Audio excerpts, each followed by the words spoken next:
Ration नहीं मिलने से नाराज लोगों ने नगर निगम के एक स्कूल पर हमला कर दिया। जिस स्कूल पर हमला हुआ वहां पिछले कई दिनों से दिल्ली सरकार की तरफ से राशन बांटा जा रहा है, लेकिन सरकारी काम की वजह से एक दिन के लिए इस काम को रोक दिया गया था। मतलब यह घोषणा की गई थी कि एक दिन के लिए इस स्कूल में राशन नहीं बांटा जाएगा। और दावा है कि यह बात इलाके के लोगों तक भी पहुंचाई गई, पर जब सुबह हुई तो स्कूल के बाहर लोग मुफ्त राशन लेने के लिए इकट्ठा हो गए। स्कूल का गेट बंद मिला तो भीड़ बेकाबू हो गई। कुछ लोगों ने तो पथराव कर दिया। जिस वक्त पथराव हुआ, स्कूल में प्रिंसिपल, टीचर और सफाई कर्मी मौजूद थे। पथराव की वजह से ये लोग अंदर जाकर छिप गए। बाहर पत्थर बरसा रहे लोगों ने गाली गलौज भी की।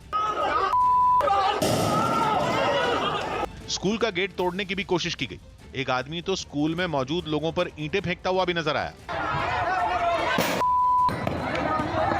आरोप है कि पथराव से पहले कुछ लोगों ने भीड़ को स्कूल का गेट तोड़ने के लिए उकसाने की कोशिश की। वहां काफी देर तक हंगामा चलता रहा। हालांकि गेट नहीं खुल पाने की वजह से अंदर बंद लोग बाल बाल बच गए, जिसके बाद उनकी तरफ से मामले पर सफाई दी गई। बताया गया कि स्कूल के प्रिंसिपल और टीचरों को अब तक बांटे गए राशन की रिपोर्ट तैयार करनी थी। इसी वजह से स्कूल में एक दिन राशन नहीं बांटने का फैसला लिया गया। दावा है कि यह बात इलाके के लोगों तक भी पहुंचा दी गई, लेकिन एक दिन स्कूल में राशन नहीं बांटा जाएगा। पर आरोप है कि जानकारी होने के बावजूद वहां राशन के लिए भीड़ इकट्ठा हो गई और स्कूल में बंद लोगों पर पत्थर भी बरसाए गए। यूपी, बिहार और मध्य प्रदेश में हुए 3 सड़क हादसों में अपने गांव लौट रहे 16 मजदूरों की मौत हो गई, जबकि कई घायल हो गए। सबसे दर्दनाक हादसा यूपी के मुजफ्फरनगर में हुआ, जहां रात के वक्त कुछ मजदूर सड़क के रास्ते पैदल ही अपने गांव लौट रहे थे और यूपी रोडवेज की एक बस ने उन मजदूरों को कुचल दिया। बस की चपेट में आने से 6 मजदूरों की मौत हो गई, जबकि कुछ घायल हो गए। हादसे के तुरंत बाद हाईवे पर भारी पुलिस बल की तैनाती कर दी गई। बस में जो लोग सवार थे उन्होंने बताया कि हादसे के बाद बस का ड्राइवर गलत जानकारी देकर भागने की फिराक में था, लेकिन पुलिस ने उसे गिरफ्तार कर लिया। मैंने अपनी कह रहा था गाय से टकरा गई। अच्छा, फिर उतर के क्या देखा? गाड़ी अपने आगे रोकी है ना।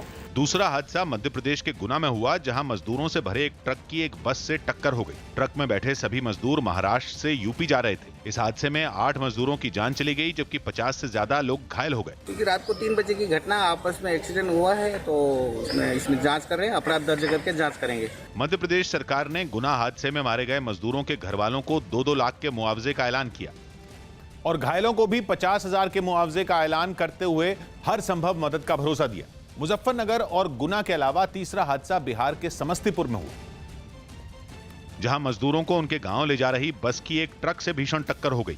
इस हादसे में 2 मजदूरों की मौत हो गई। हादसे की वजह से वहां सड़क पर जैम लग गया, जिसे पुलिस ने बड़ी मुश्किल से खुलवाया। घटना की खबर मिलते ही वहां इलाके के लोगों की भीड़ भी जुट गई। हादसे का शिकार हुई बस सड़क के एक किनारे खड़ी नजर आई, जबकि उससे टकराने वाला ट्रक दूसरी ओर खड़ा दिखा।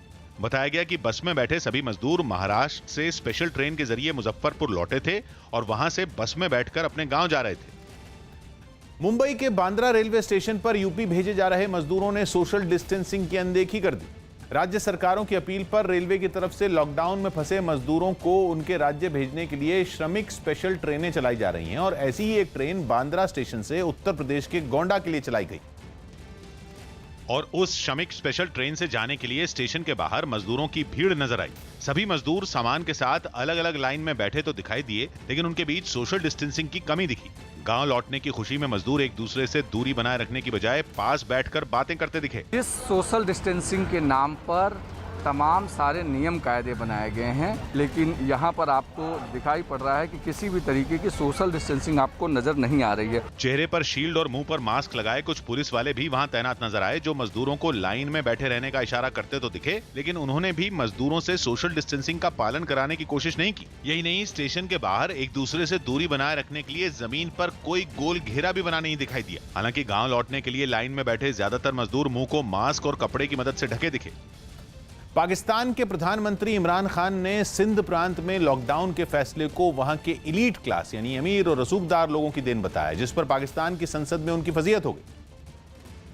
और नेशनल असेंबली में कोरोना पर विशेष चर्चा के दौरान विपक्षी दलों ने पीएम इमरान खान को जमकर लताड़ा। कोई फैसला आज तक ये शख्स ठीक से नहीं कर पाया। पहले कहते हैं जी गरीब का क्या होगा, मजदूर का क्या होगा, ये होगा वो होगा, हम लॉकडाउन में इजाफा कर रहे हैं। अच्छा भाई, इमरान चूंकि खुद संसद में नहीं थे, इसलिए उनके बयान पर पाकिस्तान के विदेश मंत्री शाह महमूद कुरैशी को सफाई देनी पड़ी। सियासत में क्या होता है, कई दफा आप आउट ऑफ कॉन्टेक्स्ट चीजों को कोट करते हैं और अपनी मर्जी से चीजों को डिस्टॉर्ट करने की कोशिश करते हैं। वजीर आजम ने यह हरगिज नहीं कहा कि ये लॉकडाउन अशराफिया ने करवाया। इसके बाद पाकिस्तानी मीडिया में इमरान के कुछ दिन पहले के बयान का वीडियो फिर से चर्चा में आ गया। नहीं, अमीरों ने सोचा अच्छा जी 2-3 कि ये अमीरों को भी आता, तो एकदम सारा एक एलीट ने फैसला कर लिया सारे मुल्क के लिए, सोचा नहीं किसी का। इस बयान पर इमरान खान सरकार की ओर से सफाई आने के बाद भी विपक्ष ने हमले बंद नहीं किए। मैं तो कसम से हमेशा ये सोचता हूँ कि ये हुकूमत ही क्या कम थी कि अल्लाह ने ऊपर से कोरोना भी दे दिया है। लॉकडाउन के बीच गांव लौटने के लिए कोई इंतजाम नहीं होने पर एक मजदूर पैदल ही अपनी गर्भवती पत्नी और बेटी के साथ कई 100 किलोमीटर चलकर अपने गांव पहुंचा। यह मजदूर हैदराबाद में काम करता था, लेकिन पैसों की दिक्कत होने पर उसने परिवार के साथ वहां से लौटने का फैसला किया। लेकिन पत्नी के गर्भवती होने की वजह से उसने हाथ गाड़ी की व्यवस्था की और उसे खींचते हुए करीब 700 किलोमीटर का सफर तय कर मध्य प्रदेश के बालाघाट पहुंचा। हैदराबाद से आ रहे हैं तो कोई शासन ने आपको कोई व्यवस्था नहीं दी क्या?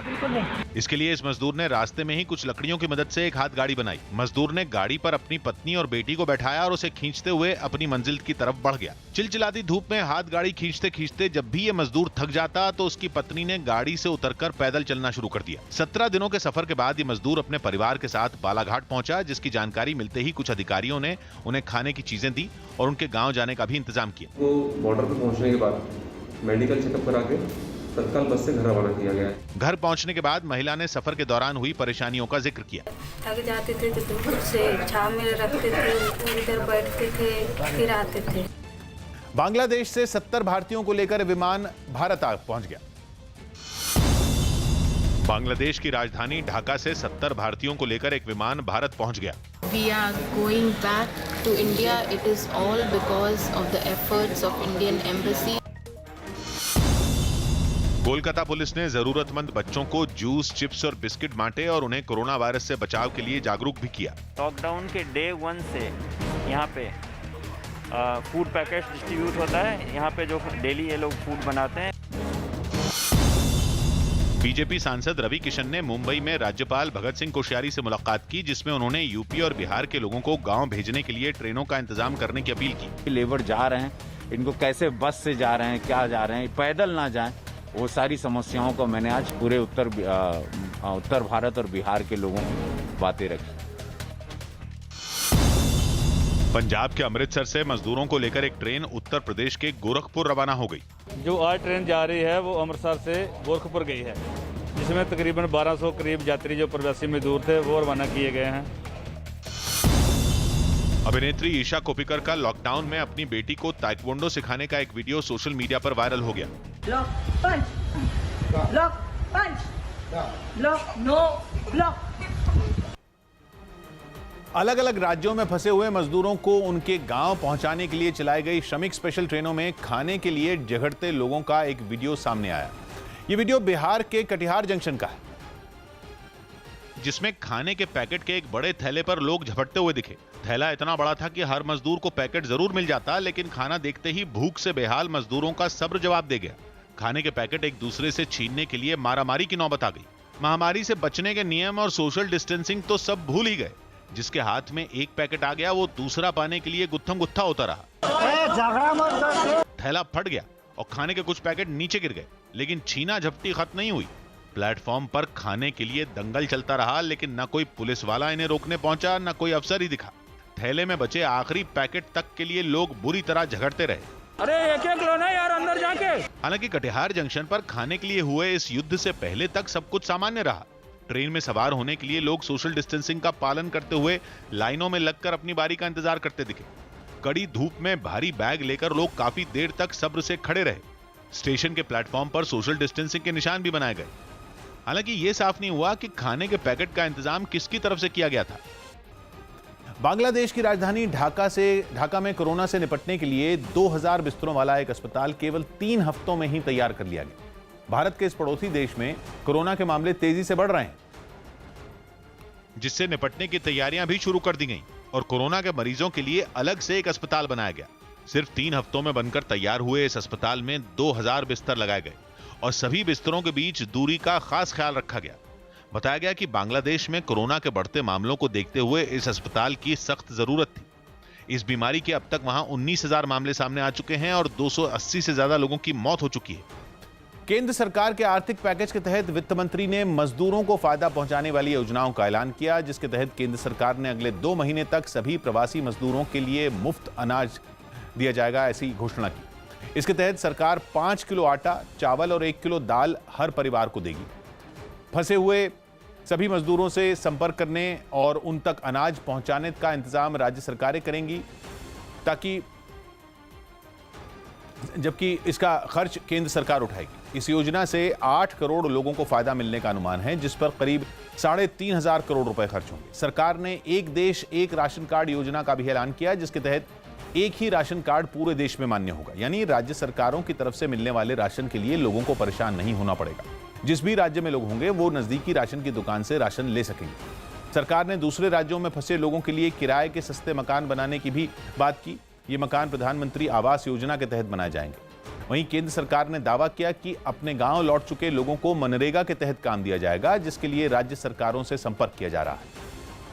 देश भर में कुछ ट्रेनों के चलते ही लॉकडाउन में फंसे लोगों के घर पहुंचने का सिलसिला शुरू हो गया। ऐसी ही एक स्पेशल ट्रेन 1200 लोगों को लेकर सुबह करीब 4:30 बजे बेंगलुरु से अगरतला पहुंची, जहां रेलवे स्टेशन पर पहले से ही तैयारियां पूरी कर ली गई थी। रेलवे पुलिस और प्रशासन के लोग हर कदम पर मदद करते दिखे। यात्री भी मुंह पर मास्क लगाकर सोशल डिस्टेंसिंग के नियमों का पालन करते हुए रेलवे स्टेशन से बाहर निकले।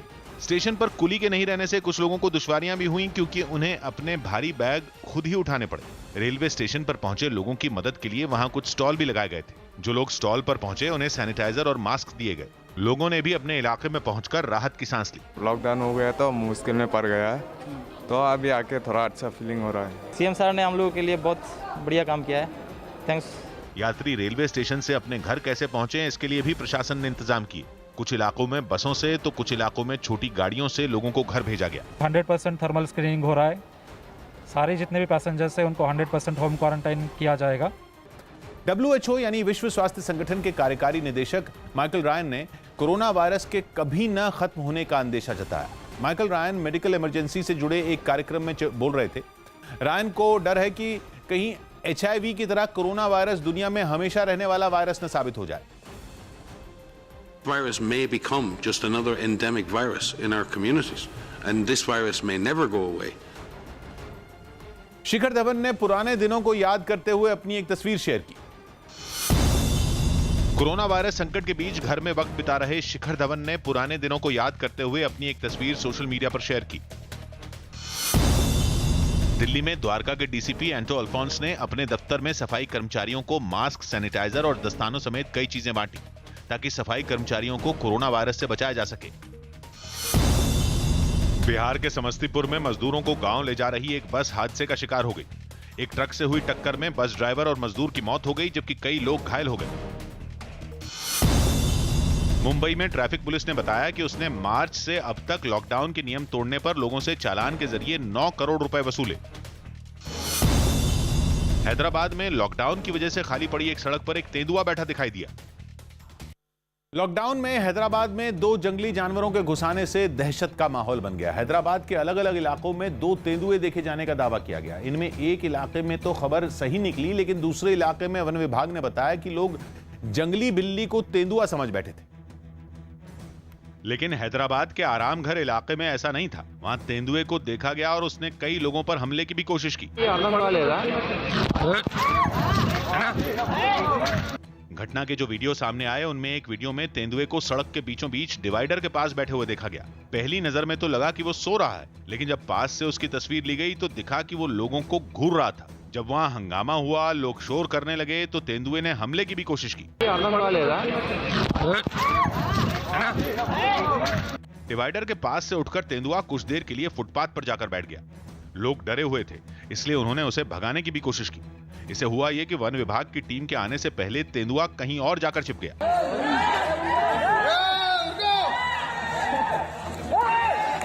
तेंदुए के हमले में एक आदमी भी घायल हो गया। उसके शरीर पर कई जगह चोटें आईं। तेंदुए को पकड़ने के लिए वन विभाग की तरफ से तलाशी अभियान भी चलाया गया। और कुछ इसी तरह की अफरा तफरी हैदराबाद के गोलकोंडा इलाके में भी बनी रही। वहां एक रिहायशी इलाके में लोगों ने तेंदुए के घुसाने का दावा किया और उसके कुछ वीडियो भी जारी किए गए। इनमें एक वीडियो में तो यही लगा कि इलाके में तेंदुआ घुस आया है। इसकी खबर जब वन विभाग और पुलिस को मिली तो वो इलाके में पहुंच गए। भीड़ को पीछे हटाने के लिए पुलिस को लाठीचार्ज भी करना पड़ा। वन विभाग ने जब रेस्क्यू ऑपरेशन शुरू किया तो पता चला कि जिसे लोग तेंदुआ समझ रहे थे वो तेंदुआ नहीं, एक जंगली बिल्ली थी। इस जंगली बिल्ली को पकड़कर पिंजरे में डाल दिया गया। तो वायरल में क्या बता रहे हैं, पैंथर बोलते हैं, पैंथर नहीं होता है, वो जंगली बिल्ली है, तो उससे कोई चिंता नहीं करना है। हैदराबाद में लॉकडाउन के दौरान अलग अलग इलाकों में तेंदुए और जंगली बिल्ली के घुसाने से काफी देर तक डर का माहौल बना रहा। सैकड़ों किलोमीटर का पैदल सफर तय करके यूपी के आगरा पहुंची एक महिला अपने बच्चे को ट्रॉली बैग की मदद से खींचने को मजबूर हो गई, जिसका एक वीडियो भी वायरल हो गया। लॉकडाउन में कोई गाड़ी नहीं मिलने के बाद यह महिला पंजाब से यूपी के झांसी लौटने के लिए पैदल ही निकल पड़ी।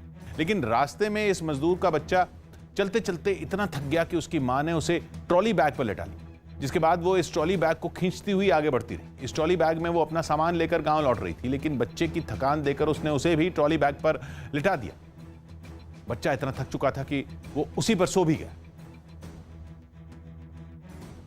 लॉकडाउन में ट्रेनें चलने लगी हैं, लेकिन इस बीच रेलवे की एक बड़ी लापरवाही सामने आई है। न्यूज़ 18 को मिली जानकारी के मुताबिक नई दिल्ली से बेंगलुरु जा रही एक ट्रेन में 5 यात्री बिना टिकट के पकड़े गए, जिसके बाद रेलवे ने इन लोगों से नियमों के तहत करीब 32,000 रुपए का जुर्माना वसूला। बताया गया कि इन सभी लोगों ने ऑनलाइन कंफर्म टिकट बुक करवाई थी, लेकिन किसी वजह से उनकी टिकट रद्द हो गई, जिसके बाद इन सभी को उत्तर प्रदेश के झांसी रेलवे स्टेशन पर जांच के दौरान पकड़ लिया गया। हालांकि इन लोगों का कंफर्म टिकट कैसे रद्द हुआ, इस पर रेलवे ने कोई जानकारी नहीं दी। न्यूजीलैंड में हालात सुधरने के बाद वहां की सरकार ने लॉकडाउन की वजह से लगी ज्यादातर पाबंदियां खत्म कर दी। रोक हटने के बाद शॉपिंग मॉल, बाजार और रेस्टोरेंट एक बार फिर खोल दिए गए, जिसके बाद क्राइस्टचर्च शहर की सड़कों पर पहले की ही तरह रौनक दिखाई दी। कई दिनों बाद लोग अपने बच्चों को स्कूलों में छोड़ने जाते दिखे। इस मौके पर सभी लोग काफी खुश नजर आए। Absolutely delightful. You know, this is what schools are about, the chatter and the energy of the girls.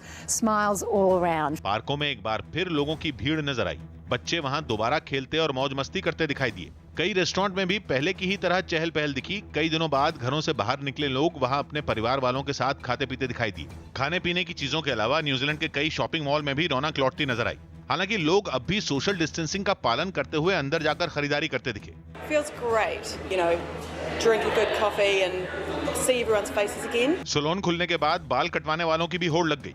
Salon की कुर्सियों पर बैठकर लोगों ने कई दिनों बाद अपने बाल कटवाए। इसके अलावा कुछ लोग तो बंजी जंपिंग का भी मजा लेते नजर आए। सरकार के भरोसे और श्रमिक स्पेशल ट्रेनों के चलने के बाद भी मजदूर जान जोखिम में डालकर ट्रकों से गांव लौटने को मजबूर हैं।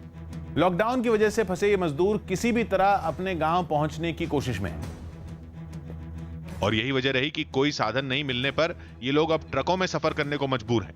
लखनऊ से सामने आई ऐसी ही तस्वीरों से सड़क से गुजर रहे ट्रकों पर कई मजदूर सफर करते दिखाई दिए। ये मजदूर अपनी जान की परवाह किए बिना सामान से भरे ट्रकों पर बैठे दिखे। महाराष्ट्र, राजस्थान, दिल्ली जैसे राज्यों से भारी संख्या में मजदूर, कामगार, श्रमिक आ रहे हैं। आप देखिए किस तरह से जो ट्रकें जैसे खड़ी होती हैं, एक तरीके से मारा मारी की स्थिति हो जाती है। कई महिलाएं और छोटे बच्चे भी सड़क किनारे गाड़ी के इंतजार में खड़े नजर आए और जब कोई साधन नहीं मिला तो किसी तरह ट्रक पर ही सवार होकर अपने गाँव की तरफ बढ़ गए। इन मजदूरों ने सरकार पर भी कोई इंतजाम नहीं करने का आरोप लगाया। कैसे आए यहाँ तक? यहाँ तक एक ट्रक मिल गया था, थोड़े दूर आए, उसके बाद पैदल फिरा रहे हैं। पैदल आ रहे हैं। वहाँ सरकार खाना पीना नहीं दे रही? कुछ व्यवस्था नहीं था। हिमाचल प्रदेश के लाहौल स्पीति में 18 छात्रों को किलांग के एक होटल में क्वारंटीन किया गया। लॉकडाउन के बीच ये छात्र चंडीगढ़ में फंसे थे, जिन्हें 4 मई को कुल्लू पहुंचाया गया था, जहां ये छात्र 10 दिन तक क्वारंटीन में रहे।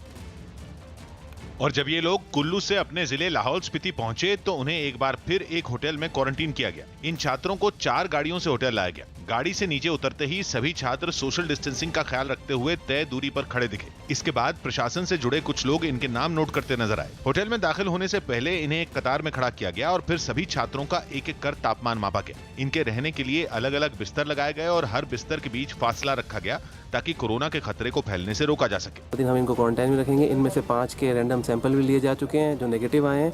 आज भी कुछ बच्चों के हम रैंडम सैंपल लेंगे। बताया गया कि क्वारंटीन का वक्त पूरा करने के बाद इन छात्रों की जांच होगी और सब कुछ ठीक होने पर उन्हें घर भेज दिया जाएगा। कोरोना वायरस से लड़ाई जीतने का दावा कर रहा चीन अब अपने सबसे बड़े रेगिस्तान में हाईवे बनाने के काम में जुट गया है। कोरोना वायरस से उबरने के बाद चीन अपने कई अधूरे प्रोजेक्ट जो है उन पर तेजी से काम कर रहा है, जिसमें वहां के सबसे बड़े रेगिस्तान तकलीमाकन पर हाईवे बनाने का काम भी दोबारा शुरू कर दिया गया। करीब 3,40,000 स्क्वायर किलोमीटर के इलाके में फैला ये रेगिस्तान शिनजियांग प्रांत में आता है, जो रेत के खिसकने वाले टीलों से भरा है।